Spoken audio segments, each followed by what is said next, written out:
শুনছেন অজানা সত্যের 124 নম্বর এপিসোড। অজানা সত্যের আরও একটি নতুন এপিসোডে আপনাদের সকলকে স্বাগত। আজকের এই 124 নম্বর এপিসোডটা বড্ড স্পেশাল একটি এপিসোড হতে চলেছে, কারণ আজকের এপিসোডে দুটি জমজমাট ভয়ের ঘটনা রয়েছে এবং আজকের এপিসোডে যেই দুইজন ঘটনা পাঠিয়েছেন সেই দুইজন আমাদের অজানা সত্য পরিবারের খুবই কাছের। আজকে যিনি প্রথম ঘটনাটি লিখে পাঠিয়েছেন তার নাম হল শোভন অধিকারী। শোভন অধিকারীকে আমাদের অজানা সত্য পরিবারের সকলেই আমরা চিনি। তিনি নিঃস্বার্থভাবে আমাদেরকে অনেক ঘটনা পাঠিয়েছেন এবং তার প্রতিটা ঘটনা সকল শ্রোতা বন্ধুদের ভালো লেগেছে। এর সঙ্গে দ্বিতীয় ঘটনাটি যিনি লিখে পাঠিয়েছেন সে হল আমাদের অজানা সত্য পরিবারের রোহিত ভাই, অর্থাৎ রোহিত রাহা। রোহিত ভাই এর আগেও আমাদেরকে অনেক ঘটনা লিখে পাঠিয়েছে এবং প্রতিটি শ্রোতাদের তার ঘটনা অনেক ভয়ের লেগেছে এবং পছন্দও হয়েছে। আজ সে আরও একটি ঘটনা আমাদেরকে লিখে পাঠিয়েছে। শোভন অধিকারী এবং রোহিত রাহা এই দুইজনের ঘটনা দিয়েই আজকের এপিসোডটিকে সাজানো হয়েছে। তাই সকলকে রিকোয়েস্ট করব আজকের এপিসোডটিকে একদম শেষ অবধি শোনবার জন্য। আজকের এপিসোডটি ভালো লাগলে অবশ্যই এপিসোডটিকে লাইক করবেন, কমেন্ট করে জানাবেন কে কোথা থেকে শুনছেন এবং এপিসোড কেমন লাগছে। এর সঙ্গে যারা এখনও পর্যন্ত আমাদের অজানা সত্য চ্যানেলটিকে সাবস্ক্রাইব করেননি তারা এখনই নিচের লাল কালারের সাবস্ক্রাইব বাটনটিতে ক্লিক করে পাশের বেল বাটনটিকে অল অপশানে প্রেস করে দিন, কারণ প্রতি বুধবার এবং শনিবার অজানা সত্যের নতুন নতুন ভৌতিক এপিসোড আসতেই থাকে। এখনই সাবস্ক্রাইব করুন এবং যুক্ত হয়ে যান আমাদের এই অজানা সত্য হরর ফ্যামিলির সঙ্গে। শুরু করছি আজকের এপিসোডের প্রথম ঘটনা।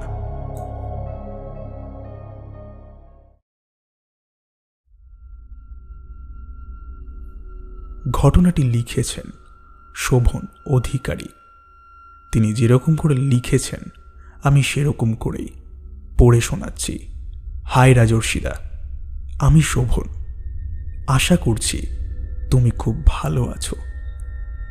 ঠান্ডাও খুব পড়েছে, আর এই ওয়েদারে অন্ধকার ঘরে কানে হেডফোন দিয়ে তোমার গলায় ঘটনা যেন জীবন্ত হয়ে ওঠে। এইভাবেই তুমি অজানা সত্য পরিবারকে এগিয়ে নিয়ে চলো। আজ আবার একটা ঘটনা আমি তোমাকে পাঠাতে চলেছি। তার আগে আমি অজানা সত্য পরিবারের সকল শ্রোতা বন্ধুদেরকে এবং বিশেষ করে তোমাকে অনেক অনেক ধন্যবাদ জানাতে চাই আমার পাঠানো ঘটনাগুলোকে তোমার গলায় এতটা জীবন্ত করে তোলার জন্য। আজ যেই ঘটনাটা আমি তোমাকে পাঠাবো সেটা আমার একজন বন্ধুর কাছ থেকে শোনা। সে যেরকমভাবে আমাকে ঘটনাটা বলেছে আমি সেরকমভাবেই তোমাকে লিখছি। আমার বন্ধুর বাবা একজন ইনকাম ট্যাক্সের অফিসার ছিলেন। বন্ধুর বারণ করাতে আমি তার বাবার নামটা জানাতে ইচ্ছুক নই। যাই হোক, তার বাবা যখন রিটায়ার করেন, রিটায়ার করার পর তার বাবা এক জায়গায় একটা নতুন বাড়ি কেনেন। বাড়িটার মালিক কম দামে বেশ ভালো একটা বাড়ি বিক্রি করতে চেয়েছিলেন। কারণ জানতে চাওয়ায় তিনি বলেছিলেন ওনারা নাকি বাইরে চলে যাবেন। এই কারণে বাড়িটিকে যত তাড়াতাড়ি সম্ভব বিক্রি করে দিলেন।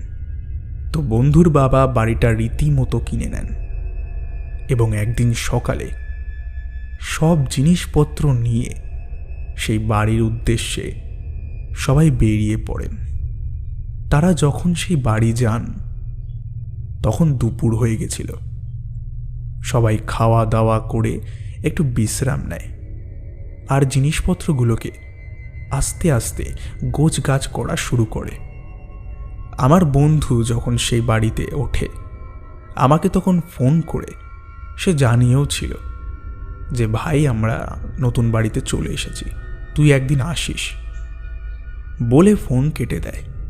ঠিক তারপরের দিন যখন সন্ধেবেলায় আমি তাকে ফোন করি এবং বলি, কিরে কেমন কাটাচ্ছিস নতুন বাড়িতে, তখন দাদা বিশ্বাস করবে না, ওর গলা রীতিমতো কাঁপতে থাকে এবং ভয়ে ভয়ে বলে, শোভন, আমরা সকালে ওই বাড়ি ছেড়ে চলে এসেছি পুরনো বাড়িতে। আমি তখন জিজ্ঞেস করলাম, কেন রে, কি হয়েছে? ও শুধু একটা কথাই বলল, কাল দেখা করে সে আমাকে সব বলবে। বলেই সে ফোনটা কেটে দেয়। আমি খুব অবাক হই যে নতুন বাড়ি কিনল, তার পরের দিন আবার নিজেদের বাড়িতে ফিরে এলো। এটা কি ধরনের ঘটনা? পরের দিন যখন তার সঙ্গে দেখা হয় এবং তাকে যখন আমি জিজ্ঞেস করি যে কি রে নতুন বাড়ি ছেড়ে তুই চলে এলি, তখন তার কাছ থেকে আমি জানতে পারি যখন ঠিক সন্ধেবেলায় বাড়িতে সন্ধ্যা দেখানো হচ্ছিল, তখন বাড়ির জিনিসপত্রগুলো আপনা আপনি সব থরথর করে কাঁপছিল, আর একটা চাপা আওয়াজে কেউ খুব কান্না করছিল। ওর বাবা হঠাৎ বাথরুমে পড়ে যায় আর জ্ঞান হারায়। ওই দিন ওরা প্রচণ্ড পরিমাণে চেঁচামেচি করে।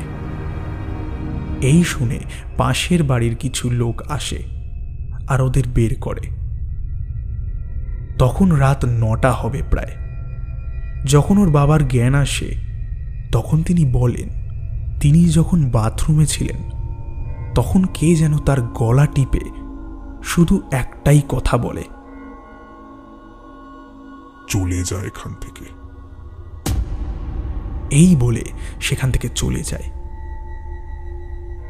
এই শুনে ওখানকার পাড়ার লোক একজন পূজারীকে ডাকেন, যিনি নাকি হাত চালাতে পারতেন। উনি বলেন ওই বাড়ির নিচে নাকি কাউকে মেরে পুঁতে রাখা হয়েছিল অনেক বছর আগে, তাই সেই ব্যক্তির আত্মা চায় না এই বাড়িতে কেউ থাকুক। যিনি এই বাড়ির মালিক ছিলেন তিনি এই বাড়িতে একটা রাত পর্যন্ত কাটাননি, তাই তিনি বাড়িটিকে বেচে দিয়েছেন।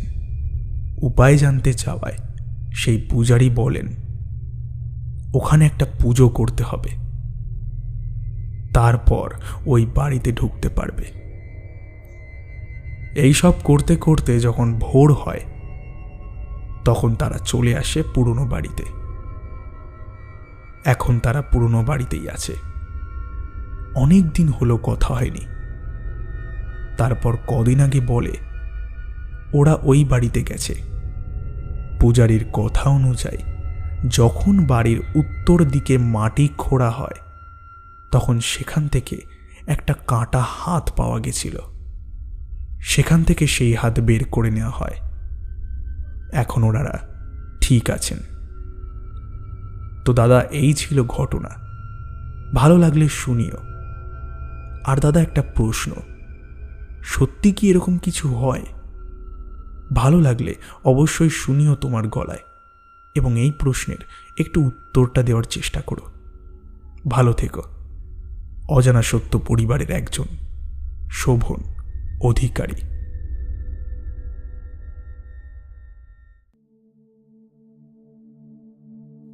কোনো মৃত ব্যক্তিকে মাটিতে পুঁতে দিলে সেই জায়গাটিকে কবর বলা হয়, আর সেই কবরের ওপরেই বাড়ি বানানো হয়েছিল, যার কারণে যার মৃতদেহ সেই বাড়ির নিচে চাপা ছিল তার আত্মা চাইতো না যে এই চত্বরে বা তার কবরের ওপরে কেউ থাকুক। এই ঘটনায় আমরা দেখতে পেলাম একজন মৃত ব্যক্তির কবরের ওপরে বাড়ি তৈরি করা হয়েছিল, যার কারণে এরকম ঘটনা ঘটতে দেখা গেছে।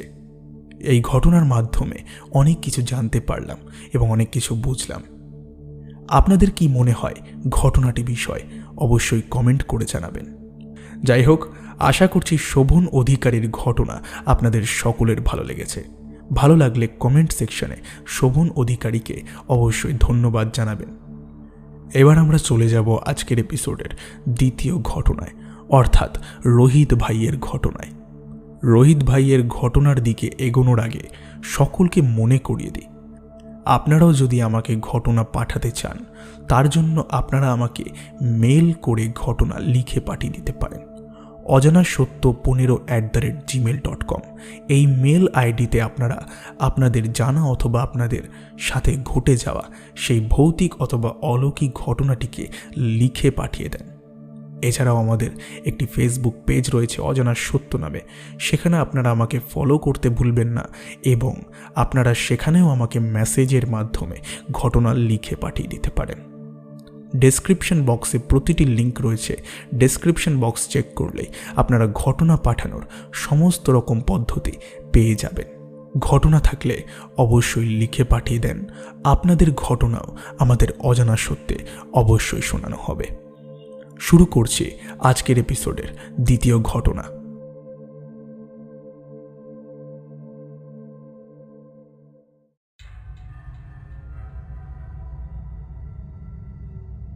হ্যালো দাদা, কেমন আছো? আশা করছি ভালোই আছো। আশা করি দাদা তুমি এবং অজানা সত্য পরিবারের সকল শ্রোতারা আমাকে চিনতে পারছো। আমার নাম রোহিত রাহা। আমি তোমাদের সকলের রোহিত ভাই বলছি। দাদা, আজ আমি এই ঘটনার মাধ্যমে প্রমাণ করতে চলেছি সব ভূত, প্রেত এবং আত্মারা খারাপ হয় না। কিছু কিছু ভূত, প্রেত এবং আত্মারা ভালোও হয়।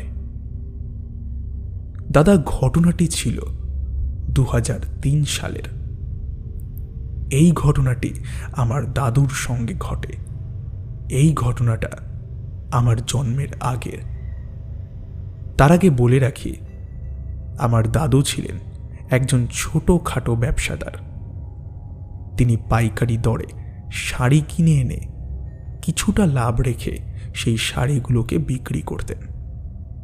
তার আগে জানিয়ে রাখি, আমার দাদু শাড়ি আনতে যেতেন ত্রিবেণীর দিকে। তার আগে আরও একটা কথা জানিয়ে রাখি, আমাদের এখানে ডাললোক ঘাট বলে একটি ফেরি ঘাট আছে। সেখান থেকে নৌকা করে গঙ্গার ওপারে গিয়ে রিক্সা বা অটো ধরে সেইখানে গিয়ে পৌঁছাতে হয়।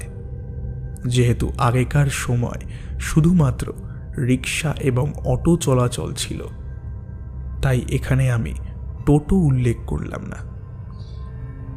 আগেকার সময় সেই ফেরিঘাটটি পেরোতে নৌকার প্রয়োজন হতো, কিন্তু এখন লঞ্চের ব্যবহার চলছে। প্রতি সপ্তাহের মতো আমার দাদু শনিবার দিন যেত, সেখানে পাইকারি দরে শাড়ি কিনত। সব কেনাকাটি হওয়ার পর যখন তিনি বাড়ি ফিরবেন তখন হয়ে গেছিল অনেক রাত, প্রায় রাত 11:30টার কাছাকাছি। এই কারণে তিনি বাড়ি আসার সময় কোনো অটো বা রিক্সা পাননি, যার কারণে হাঁটা শুরু করেন। হাঁটতে হাঁটতে তিনি পৌঁছান একটি রেলগেটের সামনে। ঠিক তখনই একটি ট্রেন পারাপার হওয়ার কারণে গেট পড়ে যায়। সেখানে দাদু অনেকক্ষণ অপেক্ষা করে। তারপর দেখেন ট্রেনটি এসেছে। এমন সময় দাদুর পাশে এক বিরাট উঁচু লম্বা এক লোক দাঁড়িয়ে পড়ে এবং দাঁড়ানোর পর সেই লোকটি হাঁটতে শুরু করে এবং দাদু দেখেন সেই চলন্তি ট্রেনের সামনে গিয়ে সেই লোকটি দাঁড়িয়ে পড়ে এবং ট্রেনটি সেই লোকটিকে পিষে দিয়ে বেরিয়ে যায়। এটি দেখে দাদুর গা হাত পা ঠান্ডা হয়ে যায়। এই আত্মহত্যাটি দেখে দাদু সেখানে 2 থেকে 3 মিনিট যেন মূর্তির মতো দাঁড়িয়ে থাকেন। তারপর দাদুর সম্বিত ফেরে এবং সামনে গিয়ে যখন দেখে তখন দাদু সেখানে কিছুই দেখতে পায় না। সেখানে কোনো রকমের রক্ত এবং কোনো মানুষের লাশই নেই। সেটি দেখে আমার দাদু খুব ভয় পেয়ে যায় এবং সেখান থেকে যত তাড়াতাড়ি সম্ভব পালানোর চেষ্টা করে। কিন্তু তার মনে হয় তার পেছনে যেন কেউ একজন আসছে, কেউ যেন তাকে অনুসরণ করছে। কিন্তু দাদু যখন পেছনে ঘুরে তাকায় এবং চারিদিক দেখেন, তখন কাউকেই তিনি দেখতে পান না। এইভাবে ভয়ে ভয়ে তিনি ফেরিঘাটের কাছে পৌঁছে যান এবং নৌকায় ওঠেন। ওপার থেকে এপারে এসে নামার পর তার আবার একই রকম লাগতে থাকে। তার আবার মনে হয় কেউ যেন তার পেছনে রয়েছে, কেউ যেন তাকে অনুসরণ করছে। দাদু চারিদিকে ঘুরে দেখছেন, কিন্তু কোনোভাবেই তিনি কাউকে দেখতে পাচ্ছেন না। এইভাবেই তিনি হাঁটতে থাকেন এবং হেঁটে হেঁটে বাড়ি পৌঁছে যান। বাড়ি পৌঁছান এই রাত 1:30 নাগাদ। আমার দাদু কাউকে কিছু না বলে শুয়ে পড়েন এবং পরের দিন সকাল সকাল এক ঝাড়ফুঁক করা বাবার কাছে যান এবং সেখানে গিয়ে তিনি পুরো ঘটনাটি খুলে বলেন। ঘটনাটি বলার সঙ্গে সঙ্গে সেই ওঝা বলেন, সেটি ছিল একটি প্রেত। তার মৃত্যু হয়েছিল রেল লাইনে কাটা পড়ে। তারপর থেকে সে সেখানেই থাকে এবং সবার সাহায্য করে। সে তোমার কোনো ক্ষতি করতে চায়নি, ও শুধু তোমার সাহায্য করেছে। সে তোমার পেছন পেছন এত দূর এসেছে কারণ তুমি এত রাতে ঠিকঠাকভাবে যেন কোনো বিপদ ছাড়া বাড়ি পৌঁছে যাও। সেই জন্যই সেই প্রেতটি তোমার পিছু করেছিল। দাদা, এই ছিল ঘটনা। কেমন লাগলো একটু জানিও। ঘটনাটি আমার দাদুর সঙ্গে ঘটেছে। আমার দাদুর নাম সুজিত রাহা। তিনি আজ আমাদের মধ্যে নেই। 2020 সালের 21শে মে আমাদের ছেড়ে চলে গেছেন। আজ 4 বছর হতে চলল। জানি না আমরা দাদুকে ছাড়া কিভাবে রয়েছি। আমি আমার দাদুর জন্য প্রার্থনা করব। দাদু, তুমি যেখানে থেকো ভালো থেকো।